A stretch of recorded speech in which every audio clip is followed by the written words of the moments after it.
আসসালামু আলাইকুম। আজ 10ই মার্চ 2025। একটি বিষয়ে কথা বলার প্রয়োজন মনে করছি, তা হলো ব্যক্তি বা প্রতিষ্ঠানের বানান বিষয়ে সরকারের দৃষ্টি আকর্ষণ করছি। ধরুন বাসাবো বানান, সরকারের কিছু সাইটে এর বানান লেখা আছে BASABO,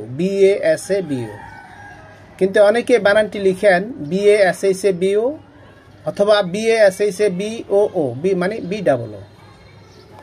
এখন ধরুন একজন লোক তার পাসপোর্ট আবেদনে ঠিকানা লিখলো BASABO, সেক্ষেত্রে পাসপোর্টে ঠিকানা বানান আসবে BASABO আর পোস্ট অফিস আসবে BASABO, যেহেতু এটা বাধ্যতামূলক, অটো প্রিন্ট হয়।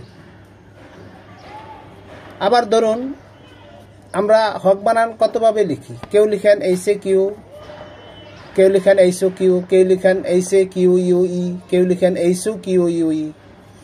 যদি সরকারের একটা নীতিমালা থাকতো তাহলে সরকারি, বেসরকারি, ব্যাংক, বিমা, ওয়াসা, বিদ্যুৎ অফিস এ জাতীয় সকল গুরুত্বপূর্ণ প্রতিষ্ঠানে হক বানানটি একরকম হতো এবং জনগণও একরকম লিখতে বাধ্য হতো। আগের সরকার কয়েকটি জেলার বানানে পরিবর্তন করেছে, তখন এসব বানান ঠিক করার দরকার ছিল। এখন যেহেতু সরকার নতুন ভোটার তালিকা প্রণয়ন করতেছেন, এখনই উপযুক্ত সময় বানান বিষয়ে একটা নীতিমালা তৈরি করার।